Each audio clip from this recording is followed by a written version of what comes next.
ये जंतर मंतर है जहां आज आए हैं और आज हमारे ट्रेड संगठन का आज निर्माण का धरना जो है वो होना है।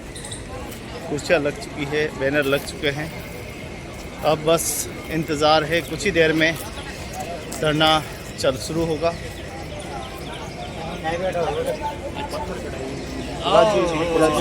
क्या हाल है? बस बढ़िया। देखिए क्या हाल है?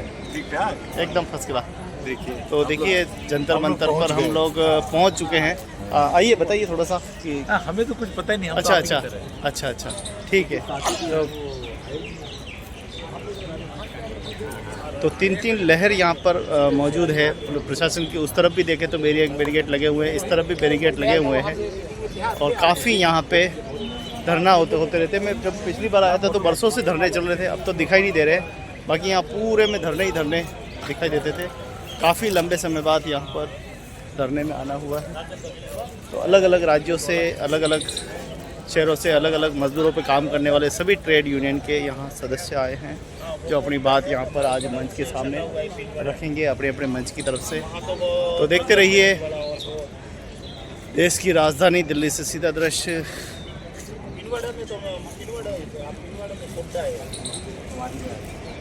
ओ प्रभु जी तो थक गए। देखो पेड़ की छाया में बैठ गए।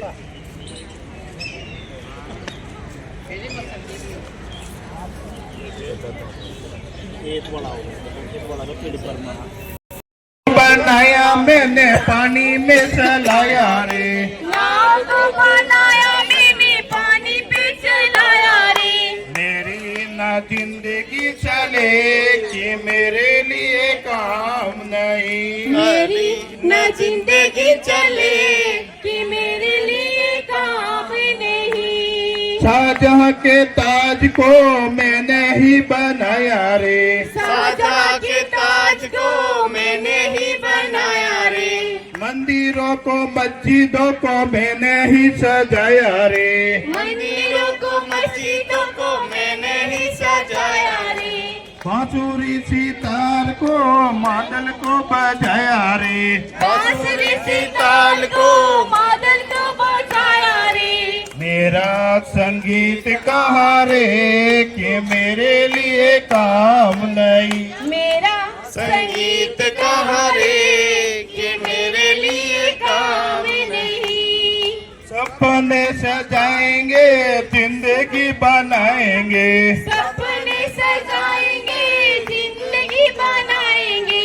अंगुलियां को मोड़ के हाथों को उठाएंगे, उंगलियों को मोड़ के हाथों को उठाएंगे। आसमां को छुएंगे जिंदाबाद गाएंगे, आसमां को छुएंगे जिंदाबाद गाएंगे।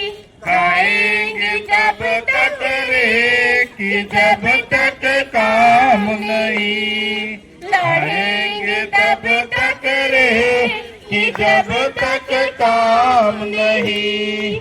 ला ला ला ला ला ला ला ला ला ला ला ला ला ला। हम सब एक है, हम सब एक है, लड़ेंगे जीतेंगे, लड़ेंगे जीतेंगे। मेरी साथी जो अलग अलग बस्ती से, अलग अलग संगठन से भाई लोग बहन लोग आए हैं, रिक्वेस्ट है कि एक साथ आ जाए। सरकार ऐसे हमारे असंगठित कामगार सोच के कुछ नहीं दे रहा है। अगर हम ऐसे बस्ती वाइज, जाति वाइज, दोस्तों वाइज जैसे बिखर के रहेंगे, गप्पे मारेंगे, हम आज का मकसद को ना भूले। आज का मकसद हमारी एक ताकत है, एक मुट्ठी है। अगर सरकार को भी दिखाई देता है, उसके पास भी आंखें हैं। आप ऐसे जो बिखर के बैठे हो और इधर उधर जो जा रहे हो, खड़े होके बात कर रहे हो, हिमाचल के लोग अलग है, यूपी के लोग अलग है, बिहार के लोग अलग है, महिला अलग है, पुरुष अलग है। हम अगर यहाँ मजदूरों की लड़ाई के लिए आए हैं, मजदूरों की बात करने के लिए आए हैं, हमको एक साथ जब तक नहीं होंगे, सरकार भी हमें कुछ भी नहीं देगा। अभी आपको पता नहीं चल रहा है, जब कल के दिन में 2025 के एंड में आप लोगों को, अभी दिल्ली की सरकार भी आपको पता है किस तरह से हो गया है, सारे राज्यों की सरकार कैसे हो रहा है आपको पता है। हर दिन महंगाई कितनी बढ़ रही है। अगर आपको लगता है आपकी ऐसे बिखरने से सब कुछ हो जाएगा, कुछ नहीं मिलेगा आपको। और और ये सारे चीज आपके लिए हो रहे हैं। आप लोग इस तरह से सरकार को चुन के ला रहे हैं जो आपकी मजदूरों के लिए कुछ भी नहीं बचा है। तो इसलिए आपके लिए वार्निंग है, अगर आप आज के दिन में एक साथ लड़ाई नहीं करेंगे, एक मंच पर नहीं आएंगे, तो कुछ नहीं बचेगा, कुछ नहीं बचेगा। तो इसलिए पीछे जो बैठे हैं आगे आ जाइए, पीछे जो बैठे हैं प्लीज आगे आ जाइए, आ जाए है। हमारी निर्माण मजदूर का कानून जो है 1996 का कानून, जिसमें आप लोगों को पेंशन मिला था, सारा सुविधा मिला था, लेकिन अभी सरकार वो कानून को बंद करने वाला है। वो कानून जो ला रहा है, कोई भी मजदूर को कोई आई कार्ड नहीं मिलेगा, मजदूर पैसा देगा उसको कोई स्लिप नहीं दिया जाएगा, मजदूर का पहचान खत्म किया जा रहा है। और अभी इसके बारे में मैं मंच में जो हमारी हिमाचल की साथी है रविंदर जी, उनको रिक्वेस्ट करूंगी, वो भी राज्य में क्या है उसके बारे में बात रखे, वो क्या क्या कर रहे हैं और उनका विचार क्या है, आगे हम क्या कर सकते हैं और आज हम क्या करेंगे उसके बारे में रविंदर जी बात करें।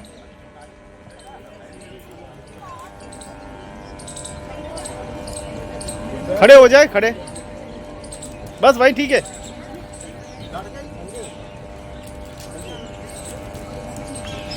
हेलो हमारी मंच में महिला से कोई नहीं है, रामदेवी जो बहुत दिन से निर्माण मजदूर के काम दिल्ली में काम करती है और कभी कभी घरेलू काम घर के काम करती है, तो मैं रामदेवी को रिक्वेस्ट करूंगी मंच पर आए। हमारी घरेलू कामगार की जो नानकी आई है, मतलब घरेलू कामगार से हमारी इन हाउस डोमेस्टिक वर्कर जो है उनकी स्थिति बहुत खराब है, नानकी भी मंच पे आए और विपुल भाई प्रकाश भाई भी मंच पे आए।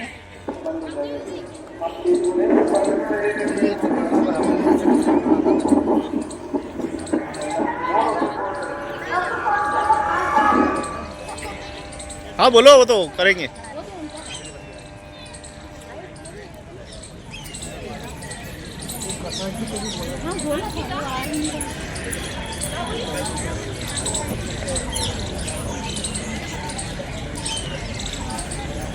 साथियों, आज के धरने के बारे में आपको बता दिया गया कि हम लोग यहाँ किस लक्ष्य के लिए हिंदुस्तान के कोने कोने से आए हो, वो आप लोगों को भी मालूम है, क्योंकि आप लोग वहाँ पर अपने राज्यों में न्याय से हटते हो, सारा कुछ देखते हो, प्रत्येक राज्य की पोजीशन जो है वो आप जानते हो। लेकिन मुझे नहीं लगता कि कोई ऐसा राज्य होगा जहां पर मजदूरों के साथ कोई सरकार न्याय कर रही है। अगर किसी के ध्यान में ये बात है तो मुझे बता सकता है कि वो कौन सा राज्य है जहां पर मजदूरों को उनके अधिकार, उनका मिनिमम वेज, उनका प्रोविडेंट फंड, उनका ESI और जो कानूनी लाभ हैं EOCW एक्ट वाले या और किसी कानून के बारे में अगर किसी राज्य में कोई अच्छी स्थिति है तो वो यहाँ बता सकते हैं। तो कहा गया है किसी संस्थान को भी चेक नहीं करना है, चाहे मालिक कुछ भी करे।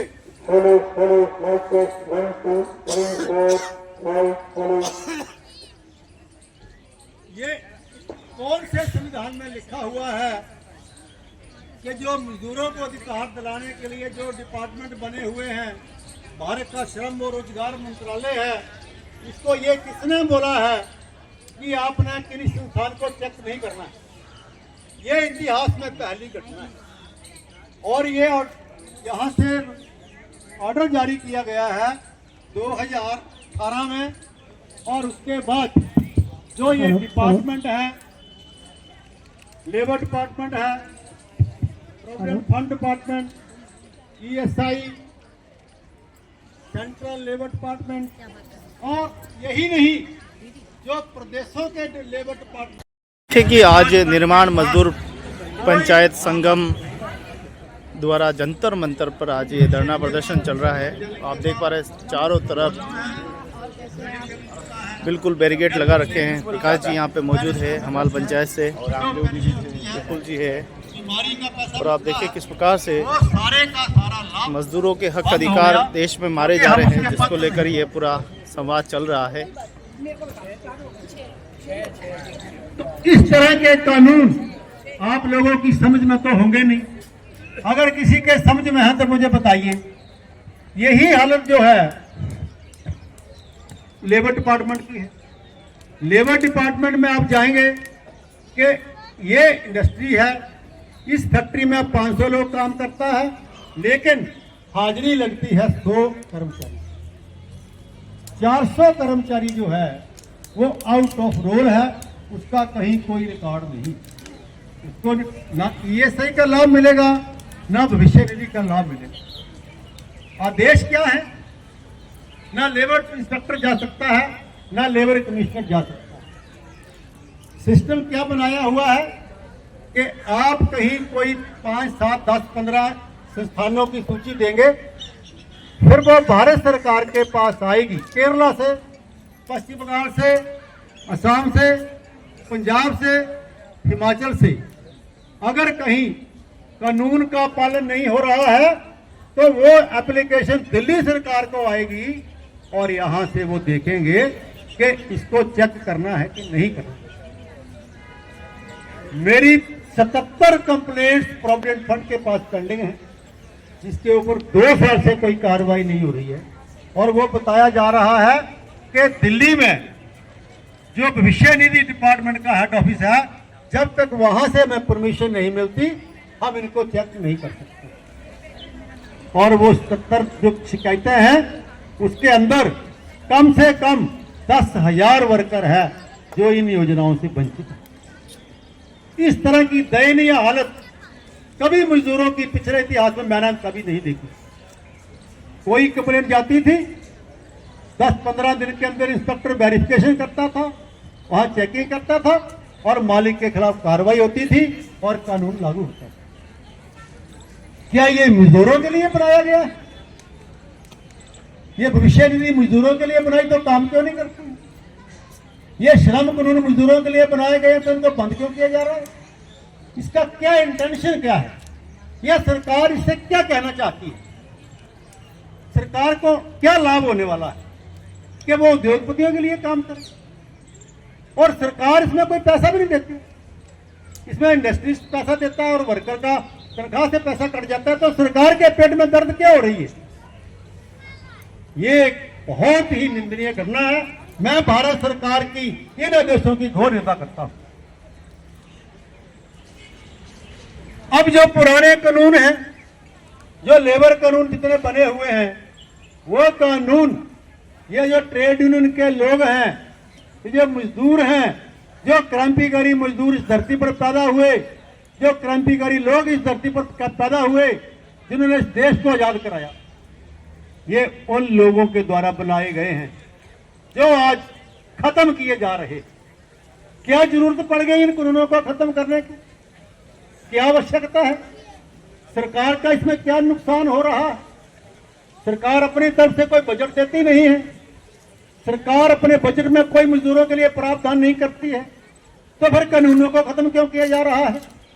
कोई होटल में काम करता है, उसको तनख्वाह होटल मैनेजमेंट देगी, सरकार तो देती नहीं है, तो फिर कानून को खत्म करने की जरूरत क्यों पड़ गई? कि क्या आप उस उद्योगपति के लिए काम करना चाहते हो? क्या मजदूर इस देश का नागरिक नहीं है? ये क्या हो रहा है?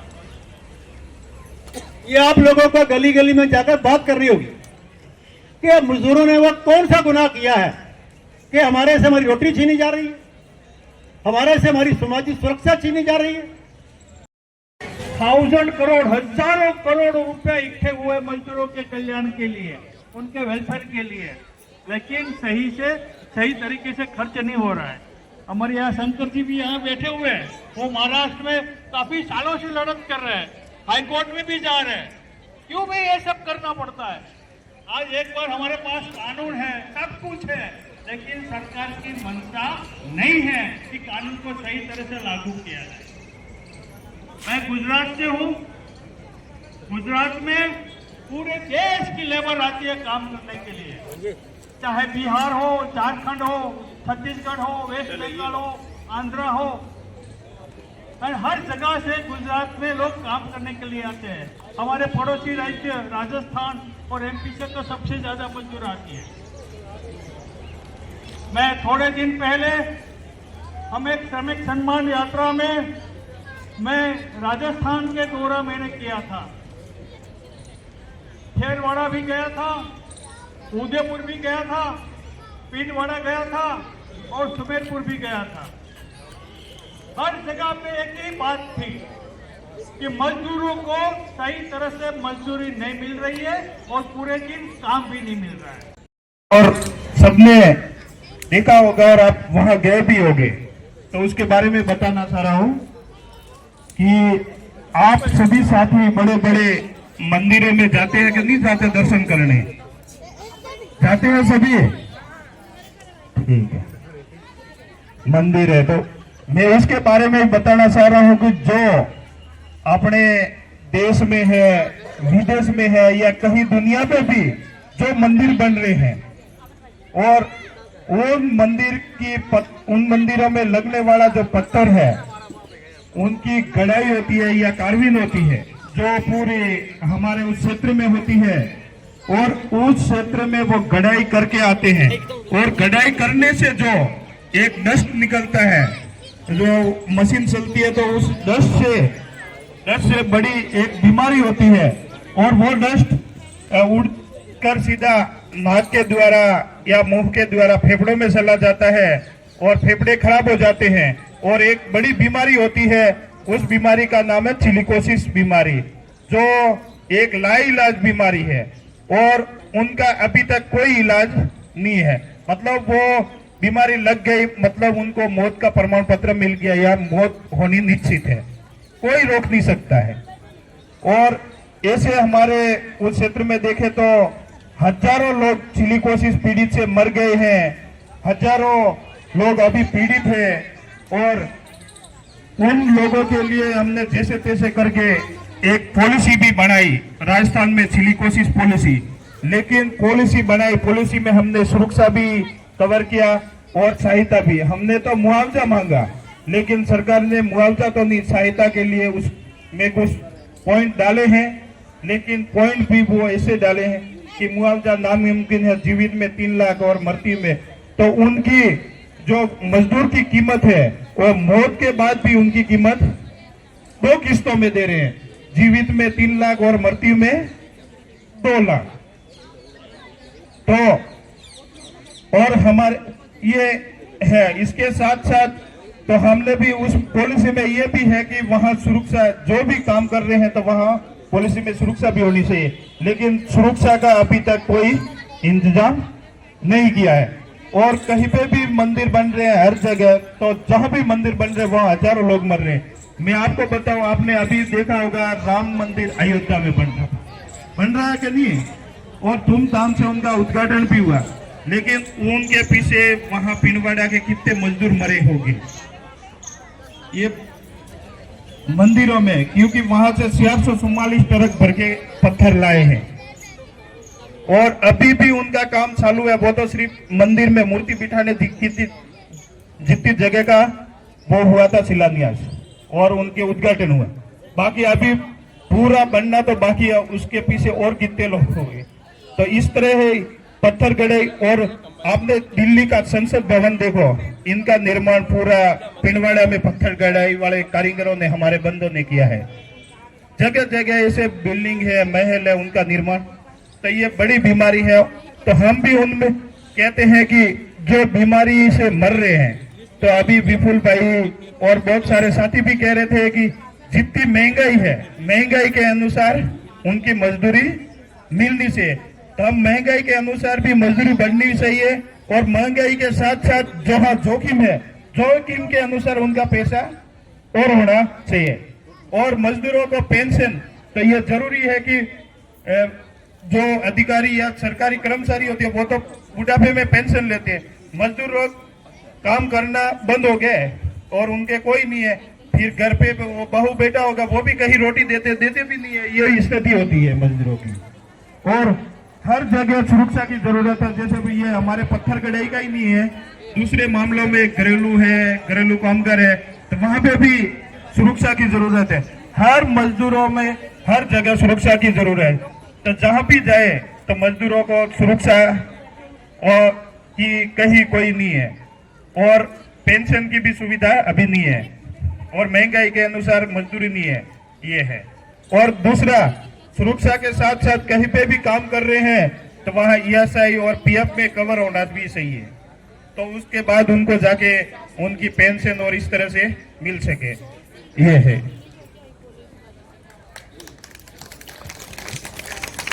जो किट है वो बाजार में 5,000 रुपए तक मिलता है, लेकिन वो 17,000 रुपए वो कंत्राटदार को कॉन्ट्रैक्ट को उन्होंने दिया, वो भी 11 लाख दिया। तो ये दो चीजें की गई। कोविड के वक्त पे उन्होंने एक मध्याह्न भोजन योजना शुरू किया, उसमें भोजन दिया तो नहीं, लेकिन उनको 6,000 करोड़ रुपए दे दिया। ऐसा जो कलेक्ट हुआ शेष है वो सेंट्रल गवर्नमेंट के कुछ डायरेक्शन है, उनका कहना है कि मजदूरों को वस्तु के रूप में नहीं देना चाहिए, लेकिन मजदूरों जो है वो इतना उनकी समझ नहीं है कि उनको लगता है वो बर्तन मिलना चाहिए, वो संच मिलना चाहिए, उसके पीछे वो भागते। और ऐसे करके उन्होंने जो आपके बच्चों के लिए स्कॉलरशिप देना चाहिए, आपको घर देना चाहिए, आपको सुविधा देना चाहिए, इसके बारे में उन्होंने कुछ नहीं किया। सिर्फ वो कॉन्ट्रैक्टर जो है उनके भले के लिए काम करते रहे, और बाकी जो स्कीम है उसके बारे में उन्होंने ध्यान नहीं दिया है, तो उसके खिलाफ हम काम कर रहे हैं। अभी एक हमने सवाल उठाया, अभी यहाँ हिमाचल प्रदेश के प्रतिनिधि हैं, तो 18 दिसंबर 2024 को एक हिमाचल प्रदेश हाईकोर्ट ने डिसीजन दिया है। वो एक महत्वपूर्ण डिसीजन है। वहां की जो औरत है वो उसको 2013 साल में कैंसर हो गया और वो 15 साल में मर गई, तो उसके बेटे ने कोर्ट में केस डाल दिया, उनको सब लाभ जो है मिलना चाहिए, लेकिन वो अधिकारी लोगों ने बोल दिया, उन्होंने उसका नूतनीकरण नहीं किया है, यानी रिवीजन नहीं किया है, इसीलिए हम नहीं देंगे। लेकिन हाईकोर्ट ने बोल दिया आपका कानून आप पढ़ो, उसमें सेक्शन 14 ऐसा है 14 नंबर का कि अगर 3 बरस तक आप अगर मेंबर रहे हैं बोर्ड के, तो 4 बरस हो गए, 5 बरस हो गए, अगर आपने रिवीजन नहीं किया तो भी आपको सब लाभ देना चाहिए। तो वो जो औरत थी उसके बच्चे को, लड़के को जो है वो सब जो नुकसान भरपाई है जो मिलना चाहिए वो मिल गया। तो ये एक लड़ाई है, ऐसे बहुत लोग मर गए हैं और उनको ऐसा लगता है कि उन्होंने रिवीजन किया नहीं है तो मिलेगा नहीं, लेकिन कानून में ऐसा है, अगर आप 3 बरस तक काम किया और कोई आप बीमार पड़ गए और कुछ हो गया तो आपको देना चाहिए, लेकिन ये कहां तक मिलेगा? 60 ईयर तक मिलेगा, 60 ईयर के बाद नहीं मिलेगा। तो ये एक सवाल है। दूसरा सवाल ऐसा है कि मैंने बोल दिया आपको कितनी मजदूरी मिलते हैं रोज काम पे, कितने मिलते हैं? 300 कितना? 300 मिलता है। तो अभी ये 300 तो कितना हुआ? 7,000 8,000 हो गए, तो अभी 9,000 हो सकता है। लेकिन अभी महाराष्ट्र में औरत हो मर्द हो सबके लिए मिनिमम वेजेस है, वो रोज के लिए 900 रुपए है। और अभी ये सरकार बोल रही है हम सब मजदूरों के लिए 30,000 रुपए महीने में देंगे, तो रोज आपको 1,000 रुपए मिलना चाहिए, रोज 1,000। इसमें क्या कार्रवाई करेंगे हमें नहीं पता, लेकिन हम लोग साथी लोग सारे देश में जो है बहुत ही प्रयास कर रहे हैं उनसे मिलने का, लेकिन मिलने का भी टाइम नहीं दे रहे। मैं राजू भाई को रिक्वेस्ट करूंगी, घरेलू कामगार की कानून की स्थिति क्या है और राष्ट्रीय घरेलू कामगार मंच जो है घरेलू कामगार से 2012 से एक साथ काम करके आ रहा है। अभी हमारी स्थिति, आप लोग जो अलग अलग राज्यों से आए हैं वो असंगठित कामगारों का पार्ट भी है, तो राजू भाई भी संक्षेप में अपना बात रखेंगे। हमारी और साथी लोग चेन्नई से अभी आए हैं, सारे लोग भी अपना बात रखेंगे। तो इसलिए हम लोग जो साथी लोग बात रख रहे हैं छोटे छोटे समय में बात रखे, मेरी अनुरोध है। राजू भाई, जो अभी इतना देर से हम लोग जो वेट कर रहे थे चेन्नई से जो आने वाले थे, उसका गाड़ी जो लेट हो गया, तो इनका गाड़ी जो अभी आ गया। अभी सब लोग जो हमारे जो साथ जो ये धरना पे जो भाग लेने के लिए, पहले उनको धन्यवाद देर से எல்லாருக்கும் வணக்கம், நன்றி. ஏன்னா மோடி லேட்டாக வந்திருக்கீங்க பாவம், லேட்டாக வந்து கூட நீங்கள் வந்துட்டீங்க, இந்த தர்ணாவில் நீங்கள் கலந்து கொண்டீங்க, அது ரொம்ப ரொம்ப நன்றி மிக்க. ठीक है, अभी जो चिन्मय जी ने जो बताया था अभी जो घरेलू कामगार बहन के लिए इस सरकार ने क्या कर रहा है क्या नहीं कर रहा करके, तो हम लोग ने जो है घरेलू कामगार बहन के लिए जो उनके लिए छुट्टी ना मिलते हैं, उसका जो वेतन तय नहीं है, तो उनके लिए कुछ कामगार का अधिकार भी नहीं है। तो इसके लिए हम लोग जो काफ़ी साल से जो लड़ रहे हैं, हम लोग को सुभाष भटनागर जो पता है इनके बारे में, काफ़ी साल से हम लोग जो इसका लंबा लड़ाई हम लोग का, लेकिन लड़ते लड़ते अभी जो हम लोग को जो है दिल्ली के अंदर जो है घरेलू कामगार को ईश्वर में जो लिया गया, अगर लेकिन वो ईश्वर में भी लिया गया, उसके लिए अभी कुछ नहीं बनाया इन लोग ने। सिर्फ जो है हम लोगों ने जो लड़ाई चलता रहा, इसलिए हम लोग ने बोला घरेलू कामगार को ईश्वर में ले रहे हैं। तो साथ साथ जो अभी हम लोग भी कल भी जो लेबर कमीशन से मिलके आए थे, हम लोग ने लेबर कमीशन से इतना बदतमीज से हम लोग के साथ किया, जो कमिश्नर का ऑफिस में मिलने के लिए भी टाइम नहीं दे पा रहे हैं। तो इतना जो है यहाँ पे जो है दिल्ली में सरकार का साथ जो है, सरकार जो कामकाज जो करते हैं, उन लोग जो है घरेलू कामगार बैंक के साथ हम लोग के साथ कुछ उनका जो पर्सन रखने के लिए हम लोग भी वो टाइम नहीं दे पाते हैं।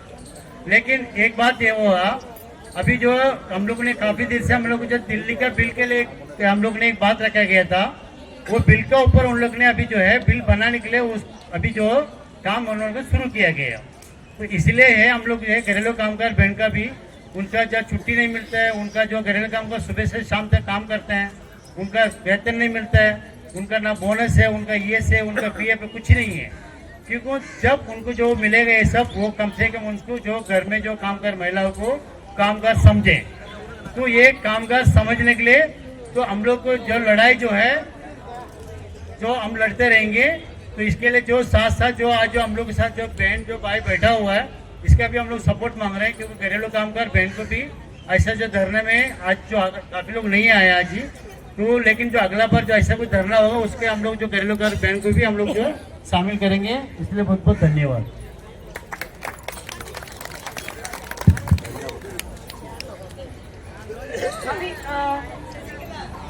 गीता जी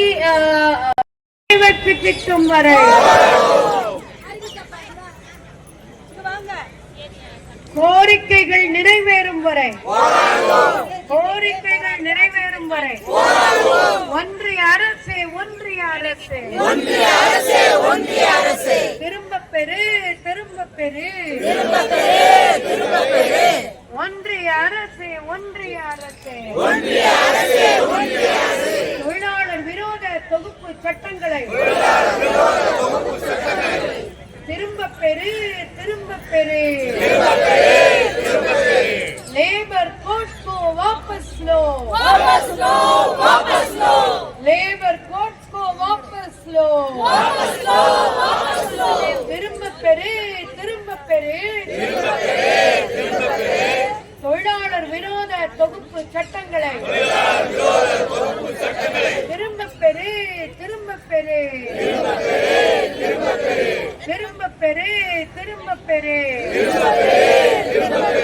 பறிக்காதே தொழிலாளர் உரிமை பறிக்காதே வஞ்சிக்காதே தொழிலாளர்களை வஞ்சிக்காதே ஏழை தொழிலாளர்களை வஞ்சிக்காதே Don't cheat labor force. labor force. Don't cheat labor force. Don't cheat labor force. Don't cheat poor labor. Don't cheat poor labor. Don't cheat poor labor. Don't cheat poor labor. Don't cheat poor labor. Don't cheat poor labor. एक पैसा भी budget में असंगठित मजदूरों के लिए नहीं दिया इस सरकार। वो इतना बुरा हालत सरकार है, इतना बुरा हम कभी नहीं देखा। और इसी समय सभी कोर्ट्स में सभी अधिकार केंद्रीय सरकार लेना है। केंद्रीय सरकार निर्णय करेंगे पेंशन को, केंद्रीय सरकार निर्णय करेंगे सब कुछ। कैसे हम सहमत दे सकते हैं? नहीं। इसीलिए நாம் நிச்சயமாக அனைத்து அதிகாரங்களையும் மத்தியில் குவிப்பதற்கான சட்டத்தை கொண்டு வந்து ஒரு ரூபாய் கூட தொழிலாளிக்கு ஒதுக்கீடு செய்யாத ஒரு வஞ்சிக்கின்ற ஒன்றிய அரசை கண்டிப்போம், கண்டிப்போம், கண்டிப்போம், கண்டிப்போம், கண்டிப்போம், கண்டிப்போம், ஒன்றிய அரசை கண்டிப்போம், ஒரு பேஷண்ட் பட்டா 50 ரூபாய் ஒரு நாளைக்கு போடலாம். ஒரு மாசம் கூட அனைத்து மாசம் தான் வாங்கலாம். இல்லை 4 மாசம் 2 மாசம் தான் வாங்கலாம் அந்த 50 ரூபாய்க்கு. அதுமாதிரி நிலைமையில கொண்டாந்து பாண்டிச்சேரி இருக்கு. பாண்டிச்சேரி அந்த அளவுக்கு ஒன்றும் ஒன்று இந்த தீபாவளி போனஸ் 5000 ரூபாய். அது யாரு நம்ம பண்ணுதான், நம்ம பணத்தை தான் எடுத்து நம்ம வேலை பண்ணுறது. அவர் 5000 ரூபாய் கொடுக்குறாரு. எவரையும் மக்கள் என்ன பண்றாங்க, 5000 ரூபாய் கொடுக்குறாரு. பாண்டிச்சேரியில் 5000 கொடுக்குறாரு. எங்கன்னு கொடுக்குறாரு? 49 கோடி இந்த வருஷம் அந்த லெவி இந்த பாட்டு. அதே மாதிரி தொழிலாளி வர்க்கத்துக்காக அந்த 1% லெவி கூட போய் வசூல் பண்றது கிடையாது. இதை போல ஆஃபீஸர் போடுறாரா, ஆஃபீஸர் எம்எல்ஏ சொல்றாரா, மந்திரி சொல்றாரா, அதே போக்கு தான் பாண்டிச்சேரியில் போயிட்டு இருக்குது. இன்னைக்கு நாடாட எதுவுமே எந்த இதுலையும் ஒன்றும் செயல்படாத ஒரு ஆற்றா தான் இருக்கிற கண்டி, வேற ஒன்றும் இல்லை. தொழிலாளி வர்க்கத்துக்காக இன்றைவிலும் கொலை கொடுத்துட்டு தான் இருக்கிற கண்டி ஆர்ப்பாட்டம் எல்லாம் பண்றோம். ஆனா இதுவரையும் செய்தி சாய்க்காத அரசு और एक दूसरे को लड़ते रहता है। और हम लोग को जो है पूरे देश में हम लोग के बांट के रखे हुए हैं, हम लोग उसमें बटे हुए हैं, उसको बोझ करते हैं। लेकिन आप समझना होगा कि मजदूरों का काम। देख रहे हैं जंतर मंतर दिल्ली के, यहाँ पर धरना शुरू हुआ है और 2 बजे से ये धरना प्रारंभ हुआ है मजदूर की मांगों को लेकर। और केंद्र सरकार में जो 4 कोड बिल के पास किए जा रहे हैं उनके संबंध में एवं सामाजिक सुरक्षा आदि कई विषयों पर आज ये चिंतन मंथन हुआ है।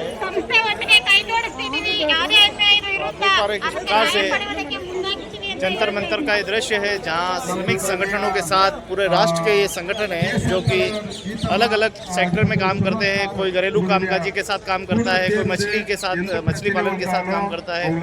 सभी मजदूर संगठन ने आज एक साथ आज वार्ता की है और यहाँ केरल, तमिलनाडु आदि क्षेत्रों से भी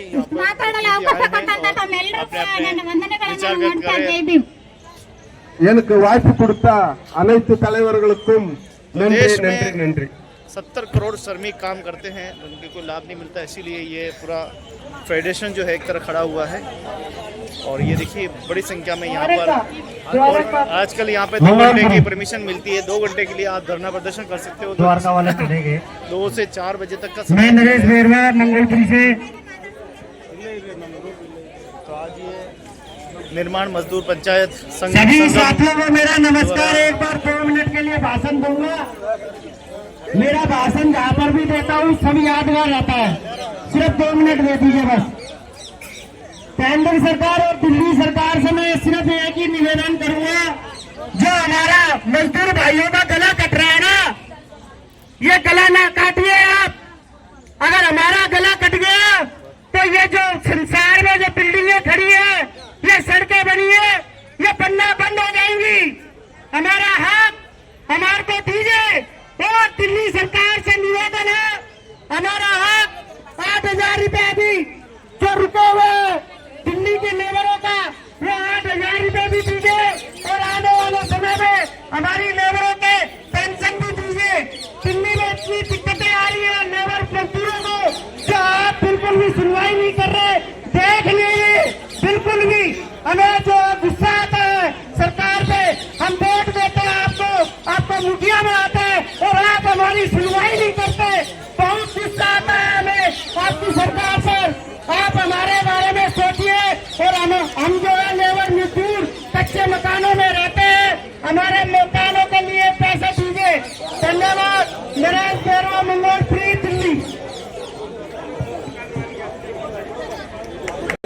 ऐसा काफी लोगों ने मिलके, उससे पहले भी हम लगातार सरकार के सामने बात रख रहे हैं कि जिस तरह से ये सोशल सिक्योरिटी कोड पास करा गया है, ये चारों कोड पास किए गए हैं, उस दौरान पास किए गए हैं जब पार्लियामेंट में विपक्ष की कोई सदस्य नहीं थी, सब लोग बाहर धरने पर बैठे थे।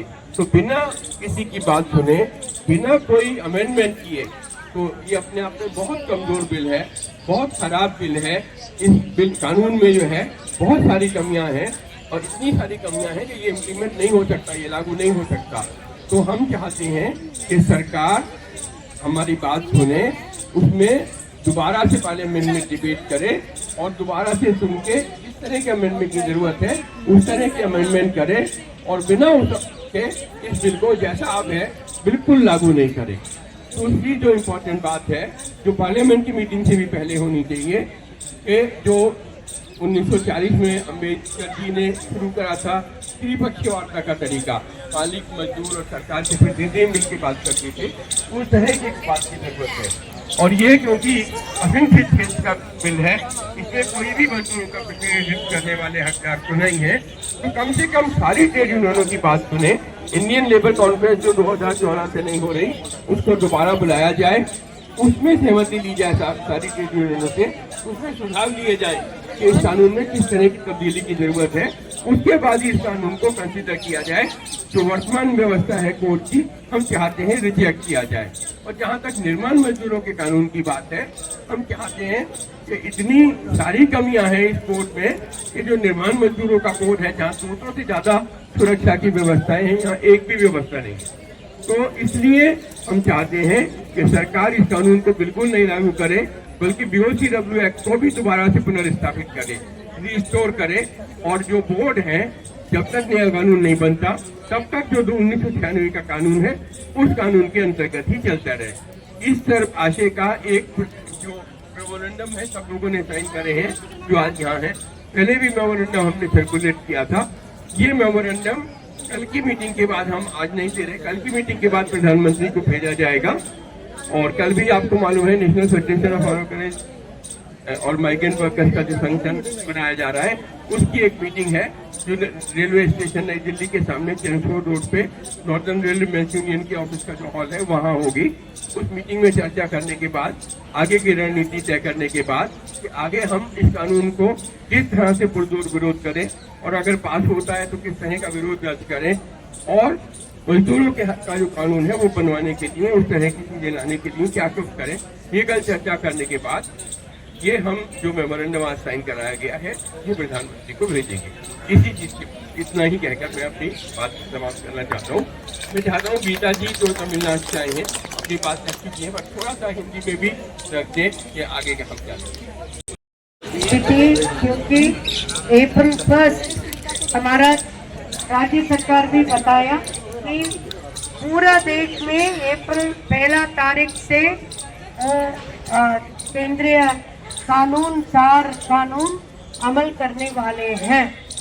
ये अमल करने में क्या होगा, तमिलनाडु में अभी 36 वेलफेयर बोर्ड्स हैं, 36, और उसमें लेबर डिपार्टमेंट के अंदर 21 लेबर वेलफेयर बोर्ड है, और फिशरीज के अंदर एक है। ऐसा अलग अलग डिपार्टमेंट के पूरा मिलकर 36 वेलफेयर बोर्ड्स हैं। अभी 36 वेलफेयर बोर्ड वो कैंसिल होगा। ये प्रॉब्लम है, हमारा बहुत बड़ा प्रॉब्लम है। इसीलिए सभी लोग इधर वो हम भी आएंगे टिकट बुक कर वो आ गया। इसीलिए और लोग भी आने के लिए तैयार है। हम थोड़ा रोक लिया क्योंकि ठीक है, हम देख लेंगे, धरना करेंगे और चिट्ठी देंगे, और उसके बाद ये ट्राइपार्टिट त्रिपक्षीय मीटिंग जरूर रखना है। केंद्रीय सरकार नहीं रख रहे हैं, और किसी ट्रेड यूनियन को कोई रिस्पेक्ट नहीं देते हैं, मजदूरों को रिस्पेक्ट नहीं देते हैं, फिर जरूर हम प्लान करना है अगला क्या कार्यक्रम करना है। वो प्लानिंग के लिए कल का कन्वेंशन में जरूर हम प्लान करना है। करेंगे या नहीं? जरूर करना है। हम कन्याकुमारी से पैदल में आएंगे या हम इंडेफिनिट अंडरपास भी कर सकते हैं, कोई भी हम जरूर करना बहुत जरूरी है और हम प्लान करेंगे।